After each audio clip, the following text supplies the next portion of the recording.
আবার আনন্দপুর এলাকা দখলের লড়াইয়ে গুলশান কলোনিতে ভর সন্ধ্যায় চলল গুলি, বন্দুক ও চপার নিয়ে দুষ্কৃতীদের দাপাদাপি, আহত এক। যত কাণ্ড যাদবপুরে।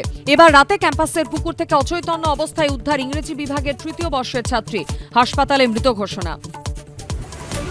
নেপালে হিংসার আগুন, মৃতের সংখ্যা বেড়ে 36, আহত 1700 পার। হোটেলে আগুন লাগিয়ে দেওয়ায় ঝাঁপ দিয়ে বাঁচার চেষ্টা গাজিয়াবাদের দম্পতির, মৃত্যু স্ত্রীর। পার্লামেন্ট সরকারি সম্পত্তি থেকে ঐতিহ্যশালী সৌধ, বিদ্রোহে তছনছ নেপাল, 20,000 কোটি টাকার সম্পত্তি ধ্বংস, ভাঙচুরের পর খুলছে নেপালের সুপ্রিম কোর্ট, 14 সেপ্টেম্বর থেকে মামলা গ্রহণ।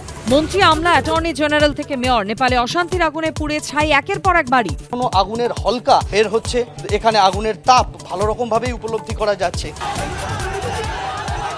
টেট উত্তীর্ণদের মিছিলে ধুন্ধুমার, এবার চাকরি প্রার্থীদের মুখে নেপাল নিয়ে স্লোগান। নেপাল থেকে শিক্ষা নিন, 50,000 নিয়োগ দিন। খাস কলকাতায় দুষ্কৃতী তাণ্ডবের হাড় হিম করা ছবি, গুলশান কলোনিতে ভর সন্ধে ভরা বাজারে বন্দুক হাতে দাপাদাপি, বারবার একই ছবি কলকাতায়, প্রশ্নে পুলিশের ভূমিকা। ঘণ্টাখানেক সঙ্গে সমান রাত 8টা।